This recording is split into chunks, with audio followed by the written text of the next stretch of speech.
شفنا حاملات طائرات كتير بتمشي في المية. دول كتيرة عندها الحاملات دي. خليك معايا كده ثانية. بس احنا ما شفناش قبل كده طائرة حاملة طائرات. طائرة حاملة طائرات مش مركب، يعني حاملة طائرات أول مرة تمشي في السماء. المنظر مفزع. المنظر مفزع، ما تبقى طيارة تشيل جواها أكتر من 200 طيارة مسيرة. ايه معنى الكلام ده؟ وبتطير على ارتفاع شاهق جدا، حالة أي سلاح من أسلحة الدفاع الجوي اللي موجودة على الأرض إنها تجيبها. عايزة تنضرب بحاجات زيها بتطير بنفس الارتفاع، أو بطيارة عليها صاروخ أرض جو. الكلام ده يعني الطيارة هتحط فوقها قاعدة صواريخ دفاع جوي تطير على أقصى ارتفاع ليها، وبعد كده تضرب عشان تجيب حاملة الطائرات اللي موجودة فوق. الصين عملت أكبر سلاح ما اتعملش قبل كده نهائي، وعملت بيه استعراض.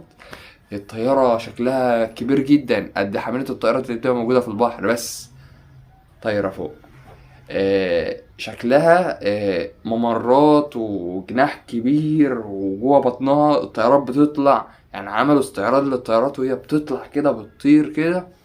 حاجة خطيرة، حاجة فوق الخيال، ما تعملش قبل كده. أول سلاح صعب جدا، لأن انت بس هما يخترعوا له الدفاع بتاعه ويخترعوا له كل حاجة، بس هو سبك كبير جدا في الأسلحة، في عالم الأسلحة.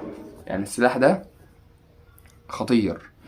أنا بالنسبة لي أقوى من أسلحة كتير موجودة على الأرض. اكتب كده في السيرش في أي منصة: حاملة طائرات الصين الجديدة. وعشان تحدد العنوان بتاعك تكتب في طائرة حاملة طائرات صينية تحمل طائرات مسيرة. مشوش بقى تعملنا اشتراك لو شفت الفيديو ده أول مرة. لو انت أول مرة تشوفني اعمل اشتراك، مش هتخسر حاجة. ادعمني فيه واعمل لايك وصلي على في الكومنتات، مش تخسر أي حاجة.